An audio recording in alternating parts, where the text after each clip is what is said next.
Hello, today is February 28th, 2015. We're meeting today with Mr. Robert Moyer at his daughter's home in Loveland, Colorado. My name is Brad Hoops. I'm the interviewer for the Northern Colorado Veterans History Project. Welcome, Bob, and thanks for sitting down today to tell your story.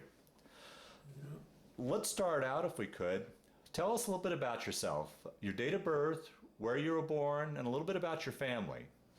Well, I'm 71 and born in November 24th, I suppose 1923, I suppose. And I guess we lived on a farm and farmed with horses, 2 horses. Farmed with horses, no tractors? It was all horses back then? Well, I'll tell you, I plowed with 2 horses and a walking plow. Oh, that had to be hard work. Yeah. When I went, we worked in the woods quite a bit. And now, where were you born? And I believe in Osage Township, I won't say, in Osage, Minnesota. Okay. I won't say that, but we worked in the woods quite a bit, and we skidded pulp. That's what we did with horses and go devil, I believe they call them. Most or sled, or had a wagon in the summertime. And I had a deferment for farming. Now, were you the oldest son? Huh? How many brothers did you have? Other brothers and sisters? I had 2 brothers and 1 sister. Okay. And you got a deferment, an agricultural deferment? Yeah. Okay. But finally, I guess they needed men in the army a little worse, so I didn't get that deferment anymore. So I went in the army, I was drafted. And, well, we got in the infantry, and I signed up for paratrooper. You did. How did you come to choose that? How did you decide to become a paratrooper? Or why did you decide to become a I don't know why, but you give another $50 a month. Yeah, uh-huh. And that, and we joined the paratroopers, and of course you get pretty rough. We had 17 weeks, I believe, of infantry training, and we could do pretty good. Paratroopers are much rougher.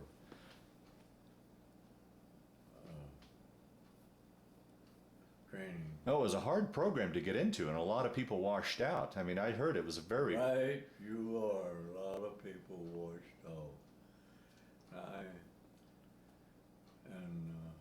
Do you think you had an advantage because you were a strong Minnesota farm boy? I mean, how did... Might be, but anyway, it had a 35-foot tower. You had to walk up that tower and jump out a door. And then you was in a harness and you went down to the sawdust pile. Guided down there. Well, I didn't pass the first week. I had to have it 2 weeks. And that did a kind of poor job the first time. And when the truck driver asked me, well, what's the matter with you? I said, this is my second week. I'm just about ready to quit. He says, if you had enough nerve to sign up for a second week, I'll teach you to jump off. Well, I had to make a few extra, but I made it. Wow. And I believe I took 9 weeks of, it was communications and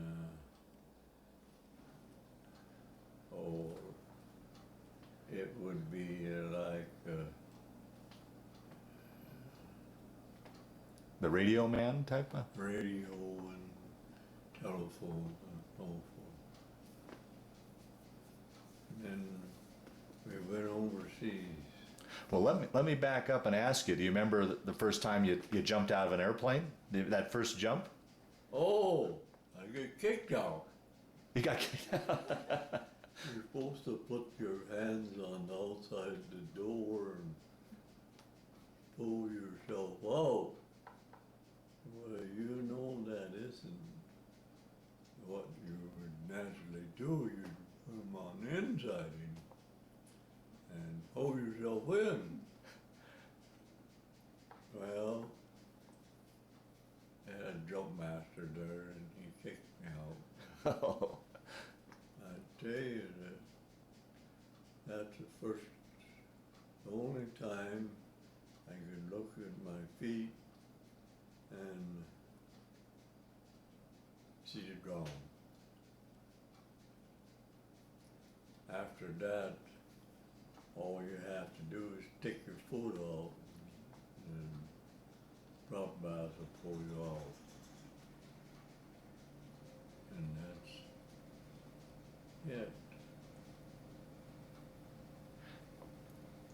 it. Had you ever been in an airplane before you got into the Army?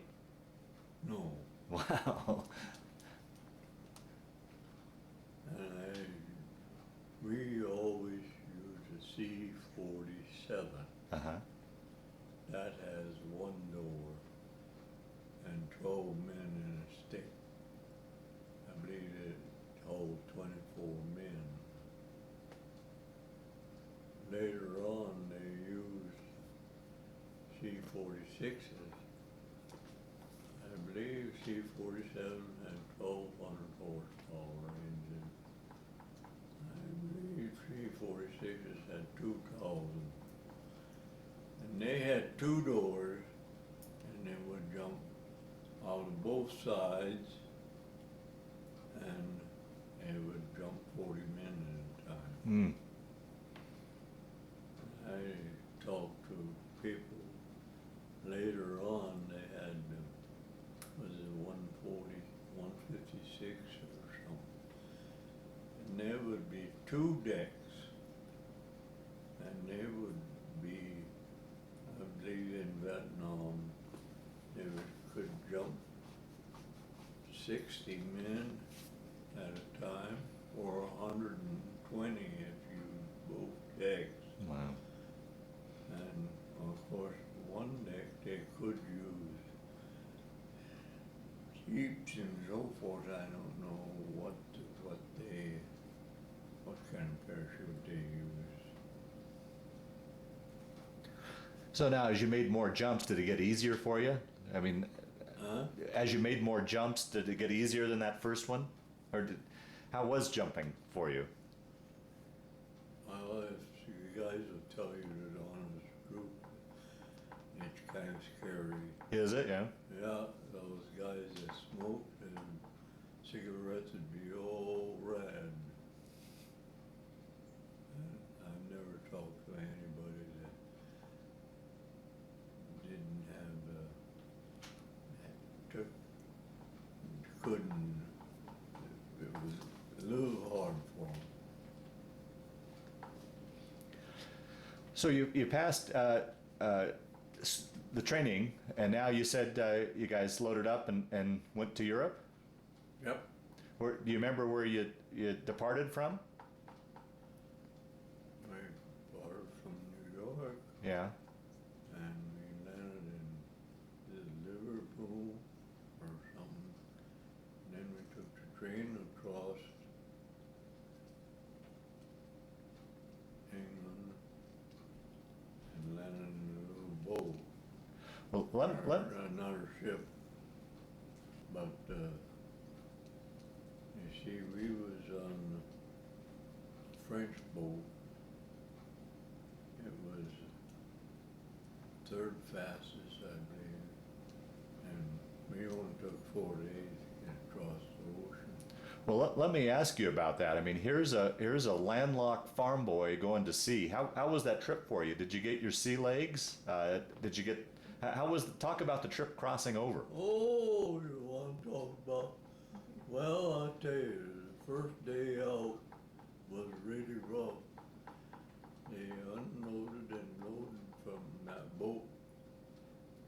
E deck, if you want to know, A, B, C, D, E, and sports deck is above A. And just about everybody was thrown up and so forth. It was so rough. They closed off the front end of the ship because the waves was coming up over the top. But after that, it was quiet, and most of the time we stayed up on deck.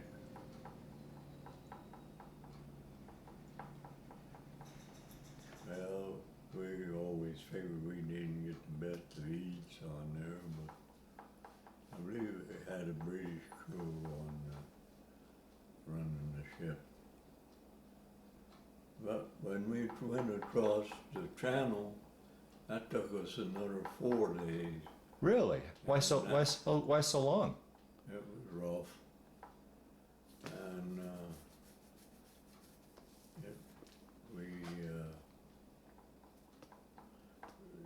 we were down in the hull of the ship. Usually they don't put anybody down below water, but it was kind of cool there. But most of the time after we went across, we was waiting. I believe it was in Le Havre, France, and there was a ship sank crossways in the channel. I was waiting to get over that, quiet down so they could go over the ship.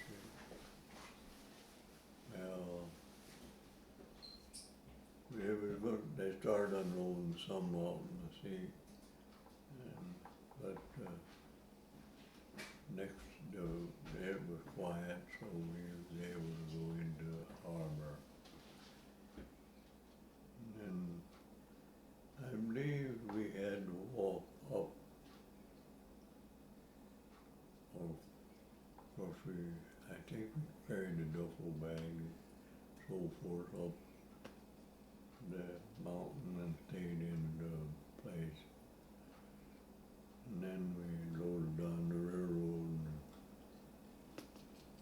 went to some place where we went with depot. That was in the replacement depot we went to. So you came over as a replacement then? Yeah. Okay. And this was what, the fall of 1944? I After. believe it would be. Yeah. Okay. Was there a lot of damage from the fighting still? Talk about what you saw. Was it the villages, and was there still a lot of damage left over from the fighting, or No. no? The town of Bastogne was ruined overnight, let's say. It was safer outside. Of course, they took us outside of Bastogne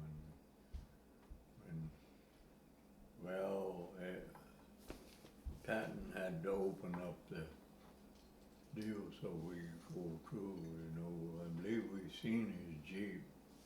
Oh, really? Yeah. In the channel. He wasn't a man that sat back in all of us. And when we went over to Clayton had the replacement depot, we were there a number of days. Because it took that a few days to get his tanks up there.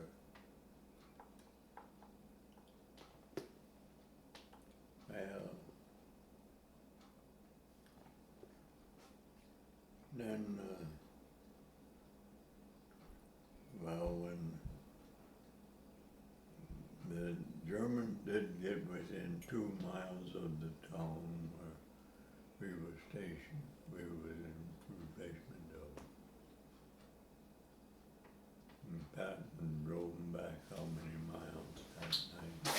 That was Christmas night. Christmas night? Was it hard being away from home on Christmas? I mean, in those conditions? Well, I don't know, we paid much any mention about Christmas, but we were just hoping for something better. So you told the story before we turned the camera on about how you were supposed to go up to Bastogne, but they didn't have the train, and then they didn't pick you up with the trucks. Tell that story. Yeah. Well, that's what happened. That was from the replacement depot. You were supposed to go up and relieve those in Bastogne? That you were heading to Bastogne? No, we were supposed to go back to where they was stationed.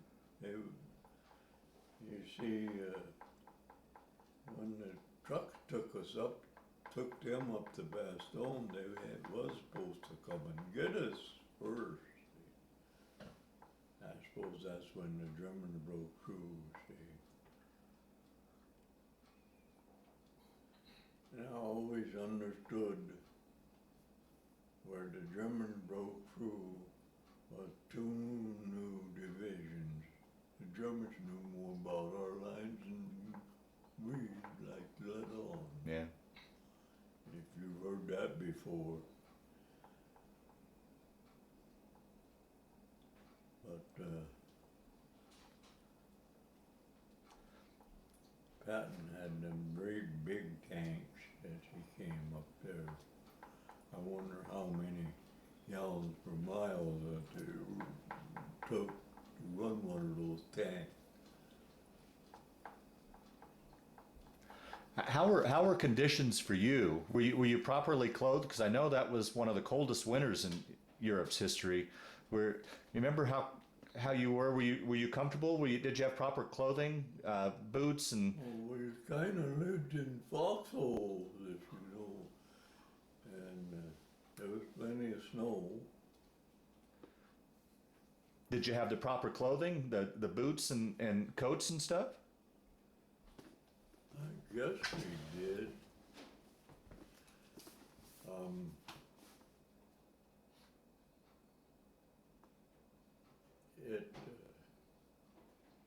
I won't say that was quite a bit of snow there. After we got up to Bastogne, that's when we dug foxholes, of course. And we lived. Every time you took a move, you'd dig a new foxhole. That must have been hard to chip away at that frozen ground to dig a foxhole. No, there wasn't enough snow on the ground, it wasn't frozen. Oh, okay.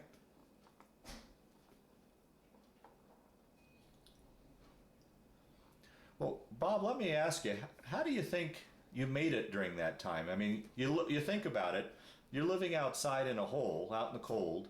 You're probably not eating right. You're not sleeping right.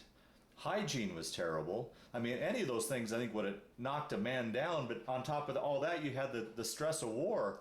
How do you think you made it through that period of I time? don't know what we did. Of course, one time we was kind of hungry and they went up, they found some rations and they took them. Well, I guess it was our rations we were supposed to eat that day. So we got something to eat that day. But,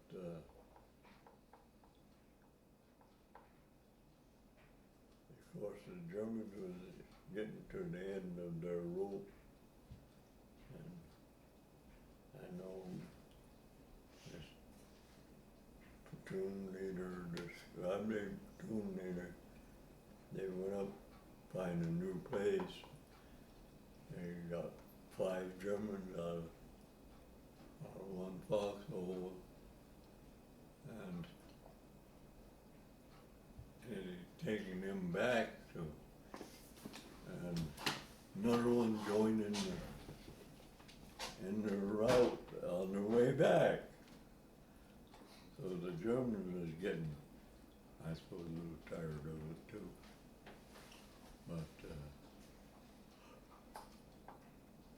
But we, the 11th Airborne was supposed to relieve us to cut the Germans off. Well, we don't know what happened, but we were supposed to, we was in heavy mortars, we were supposed to fire in support of them 100 rounds per gun. Well, one of our guns on the tail fins came off, and the shell lit about 6 feet in front of the gun. Oh. Well, lucky it never landed on his nose, because if it had landed on his nose, it would have exploded, if you know what mortar shells are.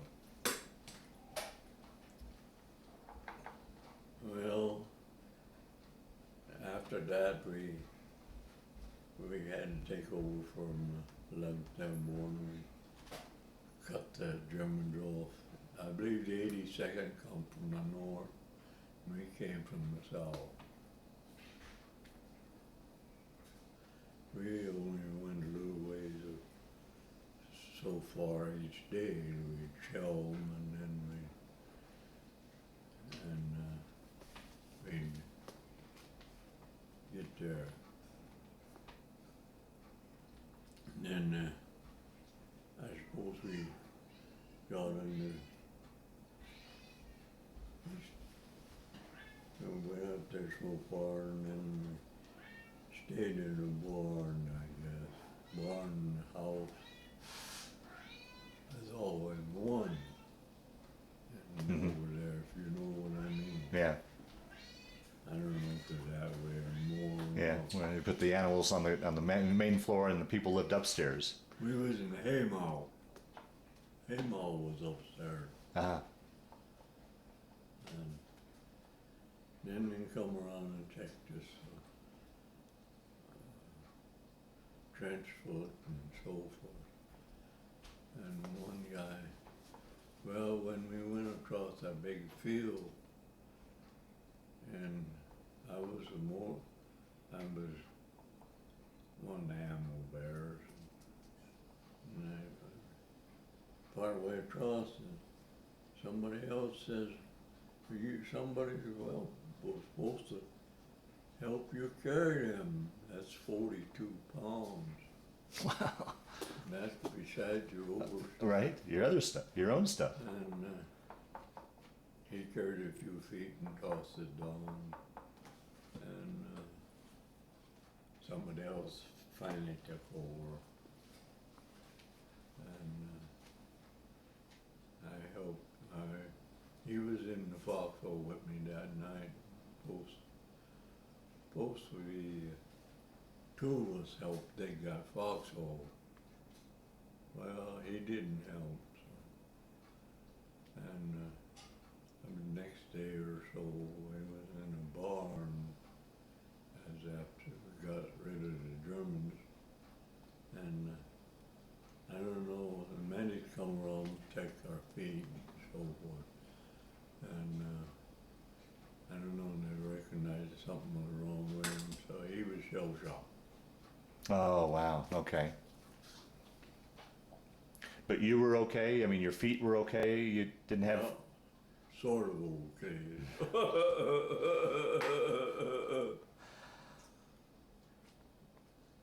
Then we went to southern Germany, or the southern line or something.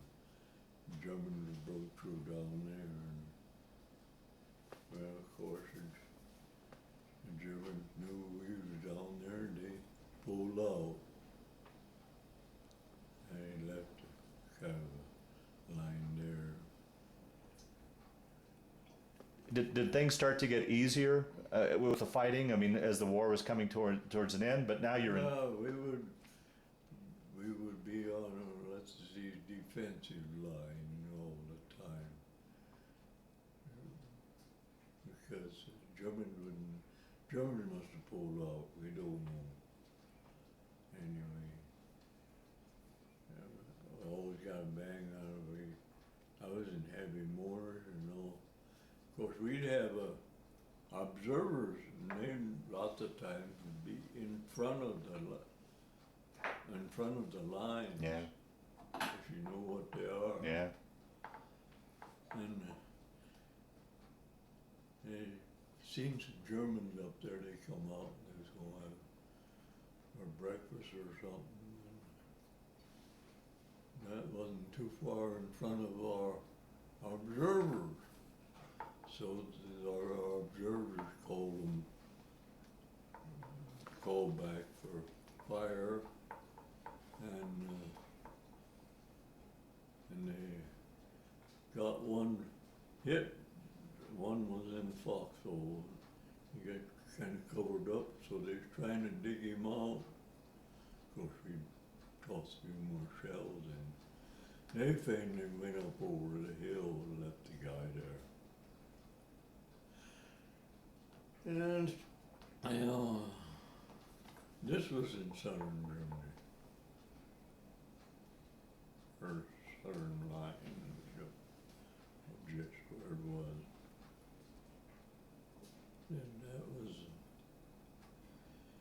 And then they put us on, I believe that's when we had water and so forth. It was kind of wet.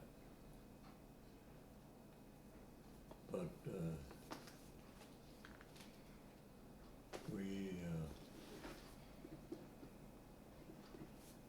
the next place they put us in the town.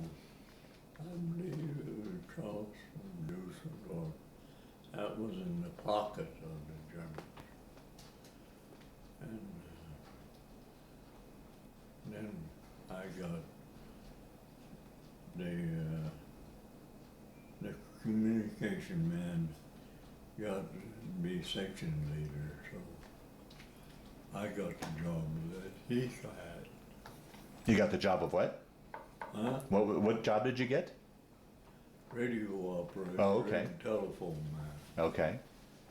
They never used the radios unless they had to.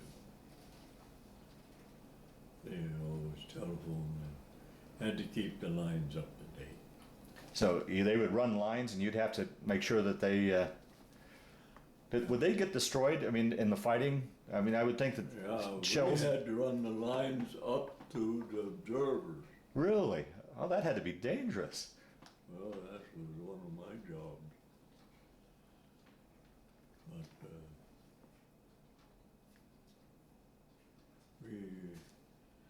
of course, we got the old lines, and we had to do the repair on them. So if they got cut, you'd have to go out and fix them? If the trucks run over them, gone bad. Then they had a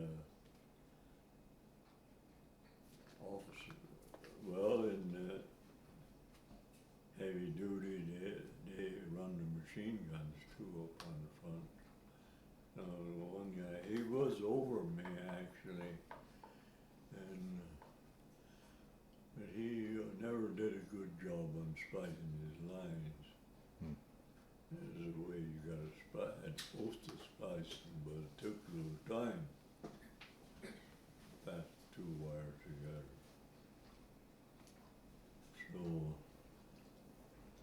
Of course, he would get the new wire and I got the old wire.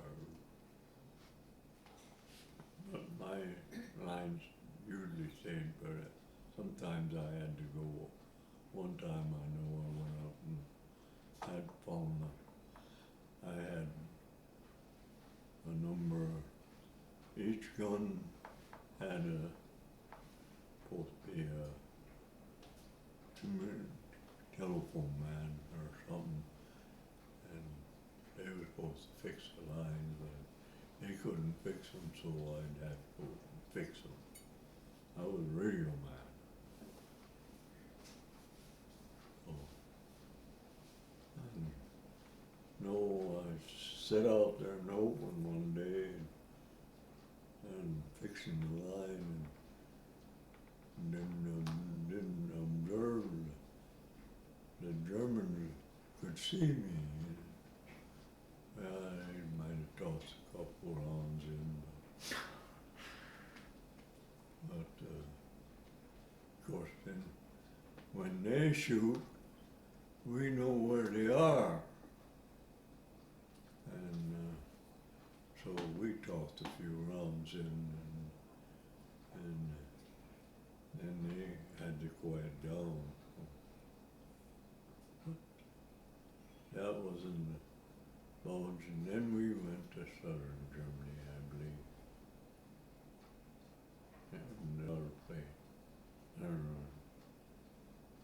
But that was it. Oh, we went down to Bass, is it Bass? No, Berkshire. Oh, really? Yeah? Yep. We got a Goering train.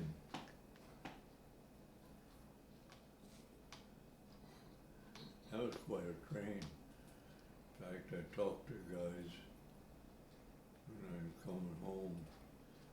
They said that it had roller bearings and wheels and so forth that we did not have. And that train, you could go from one car to the other and not hardly know, but you went from one car to the other. Of course, we all, GIs, they always took a little bit along with them, you know. I think I had a typewriter or something. So you were in southern Germany when the war ended then? Yeah, I would say we was Yeah. Berkshire. Did you go through Hitler's house and Huh? did you go through Hitler's house there at Garden? I never went up to see Hitler's house. Oh, you didn't? No. No, because they said a 5-ton bomb and did it, so it was little, it wasn't the best house in the world. I fixed it up and then but I kind of wish I had gone up. It was on a low mountain. Uh-huh. It wasn't down in the valley.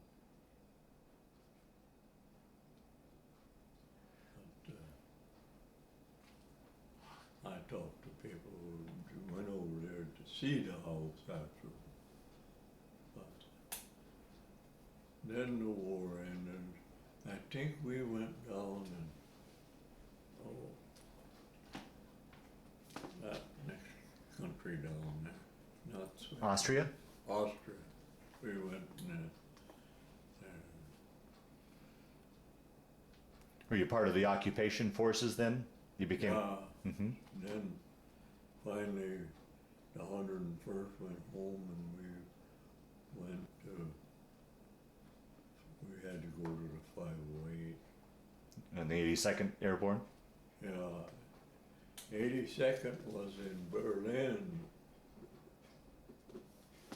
and we was in Frankfurt. So, what, you know, when we was in 101st, there was no black marker or anything like that. We was in 327 Fighter Infantry. But when I got over in 508, that was Frankfurt because they had their deals went to Berlin.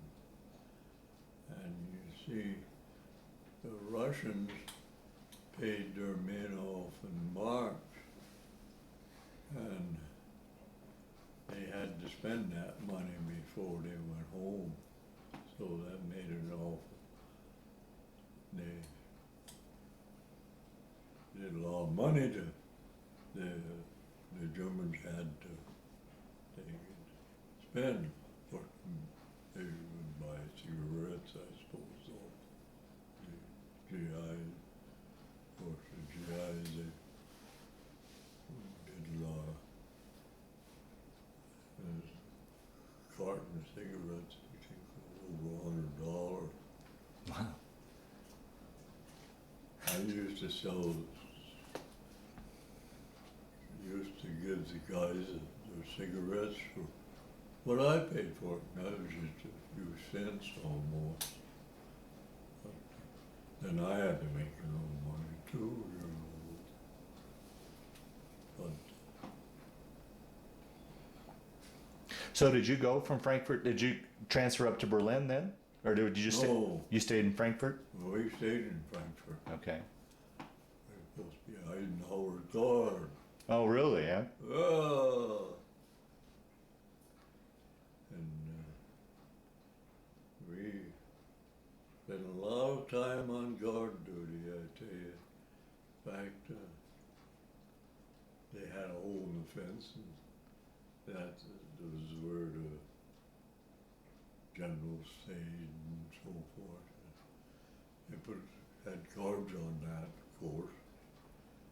Well, it got so we couldn't stand, we couldn't, there was so many places that we couldn't have one day on and one day off. So they had to go fix the fence. And it was cold, Yeah. very cold. And we showed the pictures there of some of my buddies. And they finally had to come and give us a new uniform, new cap, because it was cold. Hmm. And you stand out there for 2 hours, it's kind of cold, you know. When were you coldest then, or during your time in Bastogne? When? No, it was colder there. Really? Yeah. Yeah. Of course, when we was in Bastogne, you stayed in the foxhole most of the time. And I don't believe it was as cold. It was colder in Really? Yeah. Frankfurt. Oh.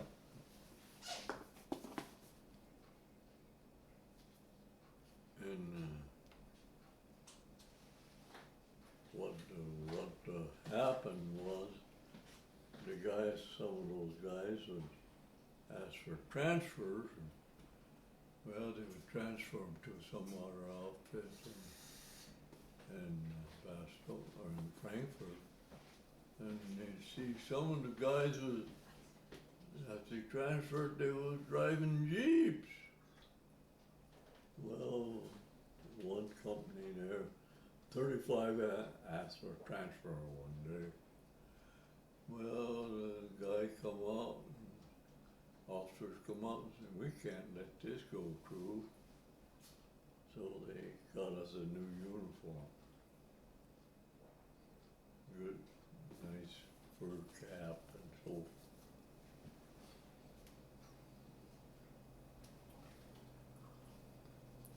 How long were you over in Europe after the war ended before you had enough points to come home? How long were you part of the occupation forces? It must have been about a year and a half. Oh, really? Wow. I think I spent 2 years and a half in the Army.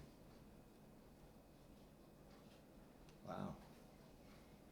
During that time, did you get a chance to travel around Europe at all to see anything, or did you spend your whole time in Frankfurt?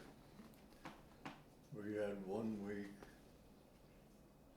or something in England, and then that's all we had. Hmm. That was kind of we had so much time as furlough or something, but that was it. Wow. Wow. What would you do to entertain yourself when you weren't on duty? What? I wouldn't know what we all did. Oh, we went to the Red Cross. Sometimes the cooks, they go out on the weekend, they had some gets kind of stewed, and for a Monday morning maybe, when they got back from their weekend, we'd have lumps in the cereal and or pancakes, something like that. Well, we wasn't supposed to be out there to the Red Cross during duty hour, but the line got kind of big. We was getting some, I believe, Coca-Cola and cookies or something that the Red Cross had. Hmm. Did you have much interaction with the German civilians? Did you deal with the Germans at all, or? No, some of them dealt quite a bit with them, but I didn't.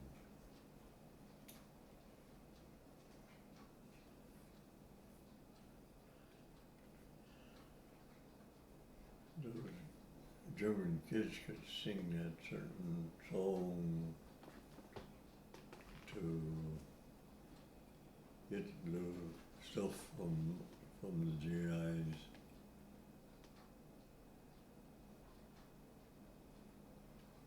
That's it, just about.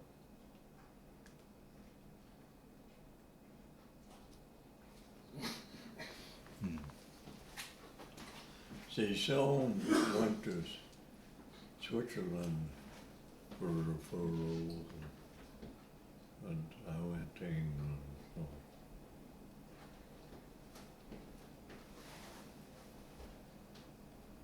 That was just about what we had. Yeah. So you finally had enough points, and you came home then. Yeah. Yeah. How was the ship ride back on the return? Was that any better? Well, see, when we went over, there was just one day of rough sea. The rest was quiet.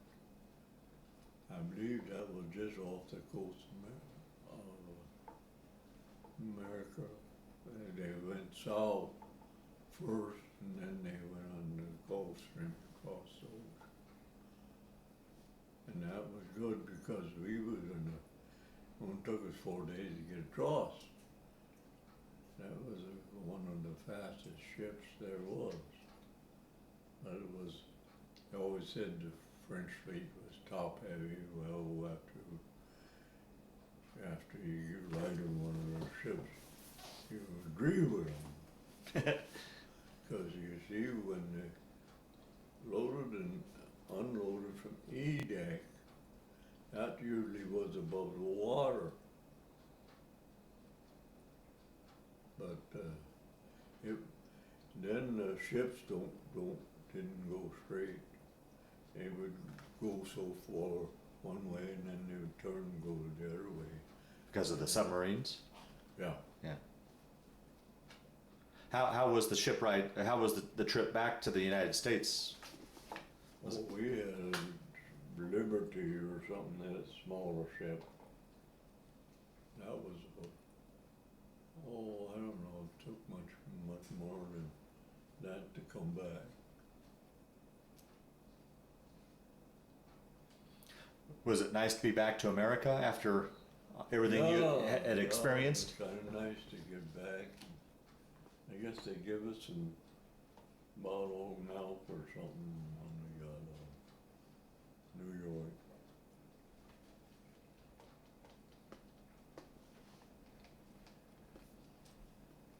And then how much longer once you got back to the States before you got discharged? Well, there's not just a number of days. Oh, did you? Yeah.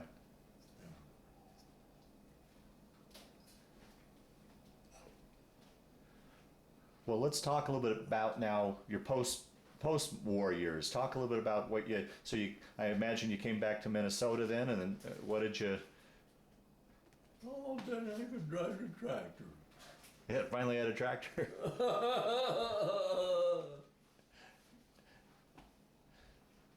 So you went back to farming then after you got out of the army? Yeah, most likely. Mostly farming and so forth. I believe I spent some time in southern Minnesota helping somebody, and went to Dakota and worked in the fall.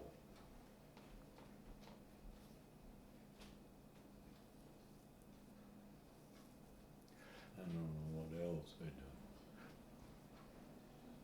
Was it hard to adjust after all that you had experienced in the army? Was it hard to adjust to get back to civilian life? Was that much of an adjustment for you? I wouldn't say that. No? Okay.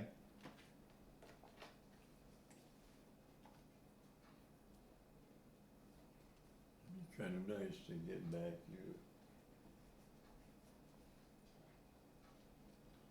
in the home. Yeah, I'll bet. I'll bet your parents were glad to see you. Yep. Glad that you made it through it. And Yep, yep. did any of your brothers have to serve, or were you the only one that went off? I believe I was the only one. Yeah. Oh, Don went in that war after Korean? Korea. He got to be cook.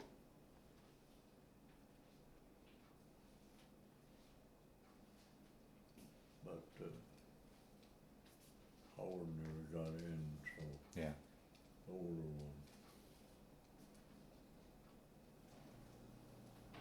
That's about it. Yeah.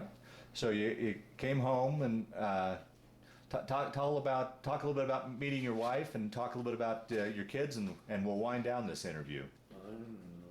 I wasn't married,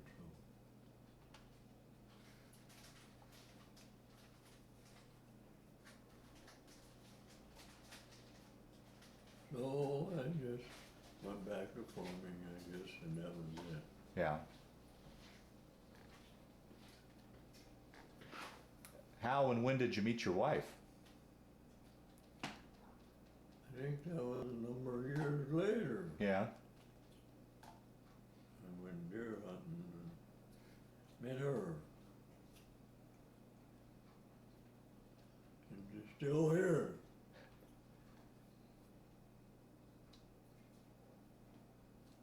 I'm 91. Well, I suppose I ain't got so much time left.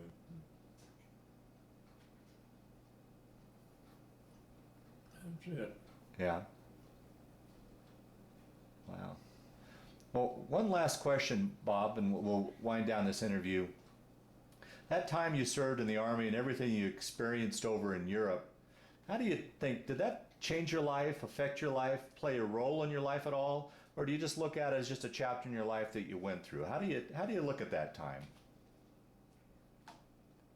Well, I suppose it would change your life a little bit. But you have to get back and adjust it like it was a little bit. Of course, my dad bought a tractor, and that changed things a little bit. Didn't have to follow the horses anymore. Always think about it, how dusty it was, dragging with the horses and just following behind. Wow. Yeah. Sometimes we'd have to get a little cleaner, we'd go down the slough and dump in the slough and get clean. Probably today we'd have to take a shower after we went to the, got down the slope.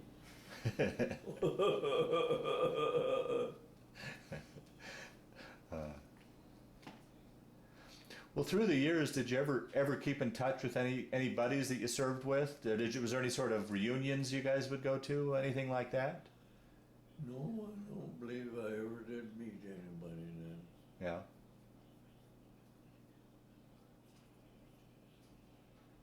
Yeah. I met some pretty good people in the 327.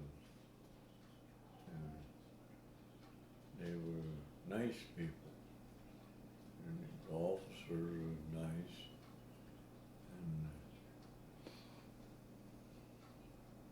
and so forth. I always said that they was nice. They,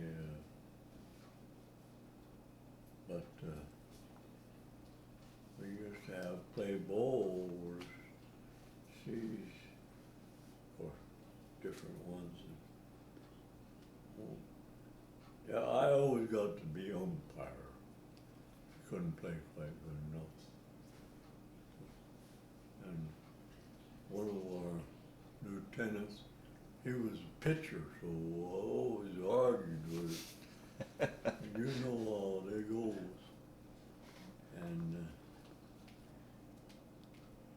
And of course I had to take training for heavy mourners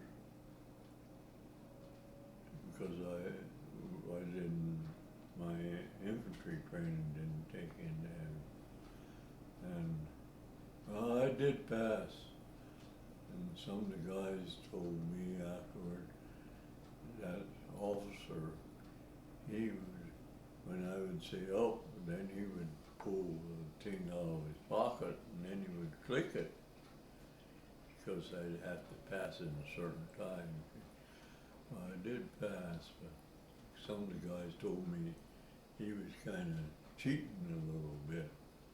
He was going to get me on KP, but he didn't do it. Hmm.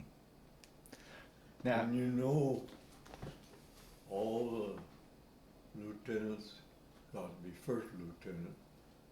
He didn't. oh really? Yeah. No.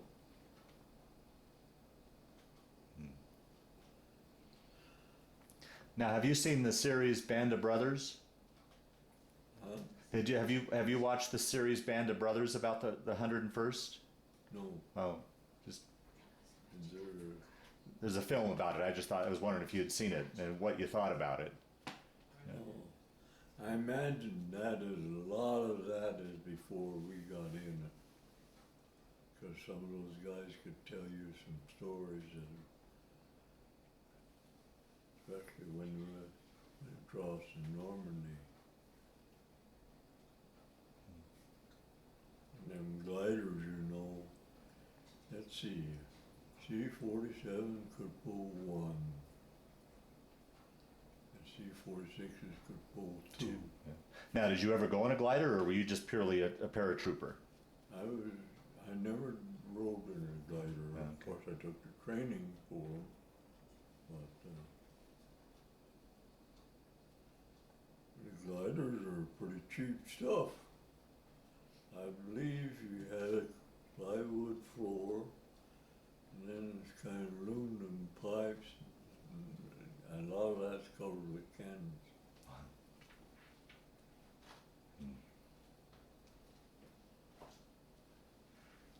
Well, they couldn't be very heavy, you know. I believe they had wooden wings. Wow. I don't know whatever happened to 327th. I suppose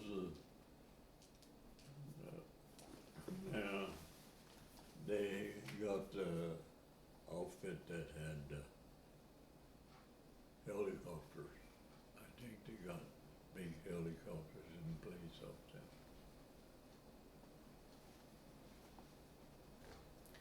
Well, Bob, as we wind down this interview, is there anything I didn't ask you that you wanted to talk about, or any other stories you wanted to talk about And I'll open it up to you guys, the stories that he's told over the years that he hasn't told here that he's left out so we hopefully get his whole story as best we can. Well, I don't know anything more we need to talk about. I told you more than I should. No. He talked about eating out of his helmet that they wear. I can show you the Well, uniform now.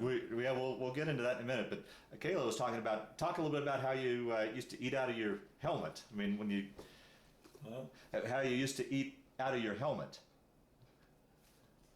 I don't know. I probably ate once or twice out of my helmet. That was in our training. But I know it wasn't supposed to smoke, and some guys get a hole in the helmet, and then they can light it inside the helmet, and then they can go down and get their smokes.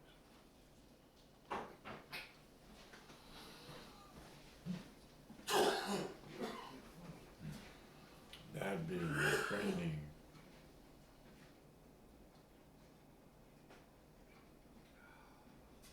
Oh yeah, one time there was, I suppose when I was in the 508, I suppose, they'd give him haircuts.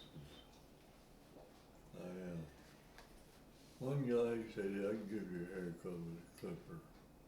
Well, I agreed with him. I got a boldy. It wasn't supposed to have boldy haircuts then. And, you know, when we wear those steel helmets, that hair would stand up against the straps on that helmet liner. Huh. And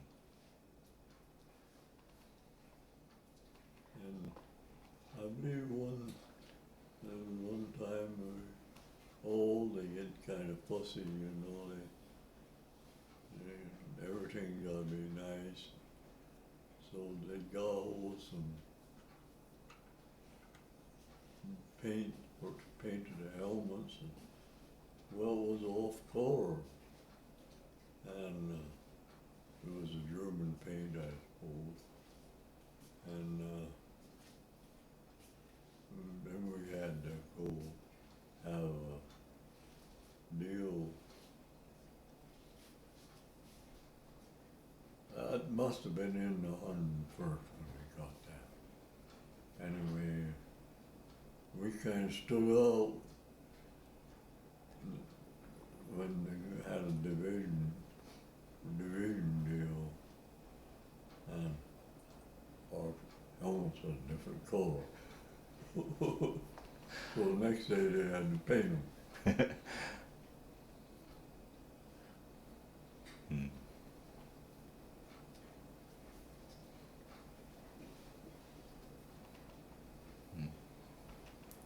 Well, is there anything else you wanted to talk about before we wind down this interview, or do you think we did a pretty good job of it?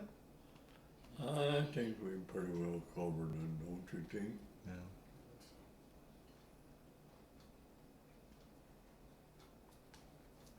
Well, Bob, I want to thank you for sitting down to tell your story today, but Yeah. just as important, I want to thank you for your service to our country.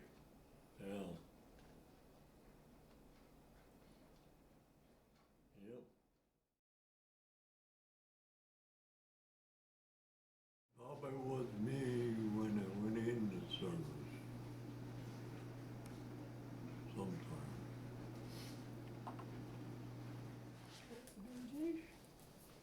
That's a C-47, what we jumped out of. Do you remember how many jumps altogether you did? 9, I believe. 9? Wow. They're loading inside the C-46s. No, C-47s. We never rode in a C-46. That would be must be checking things on the inside the C when they're getting ready to go up or jump. That'd be inside the plane. see. Yeah, it must be a bunch of them got bailed out up in there. Hmm. When you jump out, you're supposed to put your chin down on your breast almost. If you didn't do it the first time, you do it the second time, because when them deals come over your head and push you down, I think they're firing the mortars and, And that's you there? yeah. Is that your home? Well, there's a low mountain in front, by Berkeley's garden. That went up. Did she did that? Oh, that went up above. I never got to the top of that. Yeah. But that's the time when you guys were stationed in Berchtesgaden then? Yep. Okay. But we stayed. We had to have places to stay, so that was one of the deals we stayed in. That's one of your barracks there? That would be the barracks. Were conditions comfortable for you there? Oh, yeah, I would say so.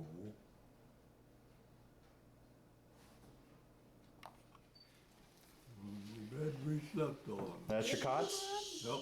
Yeah. Hmm.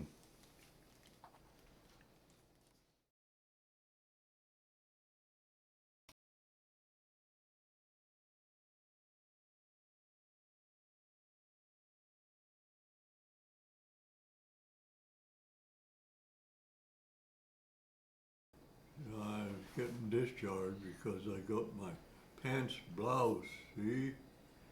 Paratroopers are allowed to blouse for pants.